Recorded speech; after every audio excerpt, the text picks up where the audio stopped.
Bonjour Bruxelles, l'édito. BX1. Ce n'est pas encore le terminus, mais c'est un fameux déraillement en annonçant que le projet d'extension du métro allait coûter cher, très cher, trop cher, tellement cher qu'il vaudrait mieux l'abandonner.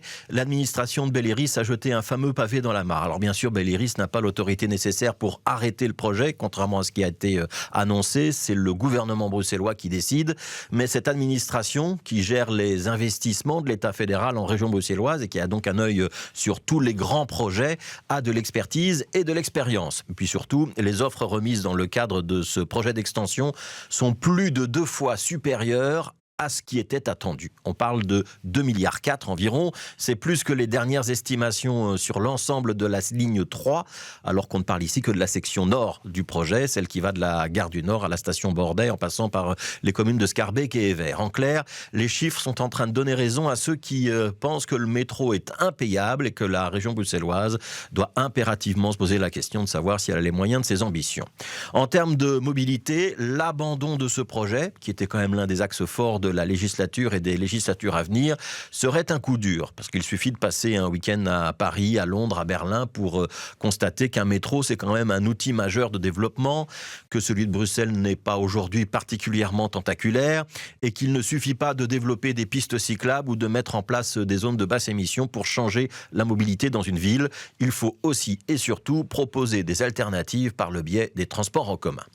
On soulignera aussi le caractère rocambolesque de cette annonce, avec une soi-disant offre d'emploi. Une bourde, disait hier soir Karine Lallieu sur l'antenne de BX1. Ça ressemble plutôt à une fuite délibérée, comme si Belléris avait voulu court-circuiter les décideurs politiques en ne leur laissant pas le choix. La note avait été remise au ministre lundi matin, l'offre d'emploi publiée le lendemain, et puis retirée ensuite. La presse en a pris connaissance, l'affaire s'est emballée. Belléris aurait voulu que l'affaire s'ébruite, elle n'aurait pas fait autrement.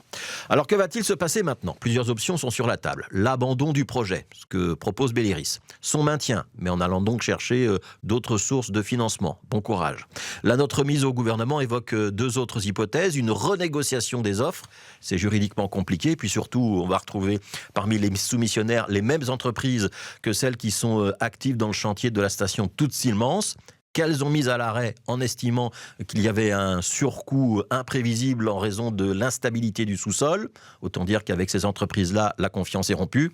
Et puis, dernière option, revoir le projet, diminuer son ampleur, par exemple, supprimer une partie des stations de métro prévues. Alors théoriquement, le gouvernement discutera de ça demain. Il est peu probable qu'il trouve la solution en 24 heures. Au sein de la majorité, les écologistes qui, depuis le début, ne sont qu'à moitié convaincus par le projet de métro, ils préfèrent le tram, se frottent les mains. PS et OpenVLD, qui sont les grands partisans de ce métro, vont donc devoir trouver une solution et ce ne sera pas facile.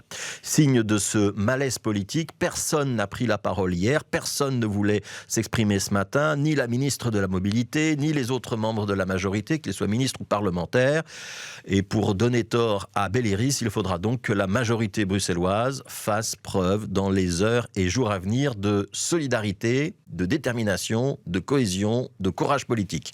Quand on sait que sur l'autre partie de cette fameuse ligne 3, celle qui concerne la station Toute-Stillmans, au centre-ville de Bruxelles, on attend depuis des semaines que cette majorité bruxelloise prenne une décision alors qu'elle tergiverse entre études juridiques et rapports d'experts pour savoir si on va démonter ou pas le palais du Midi, si c'est bien raisonnable, combien ça va coûter.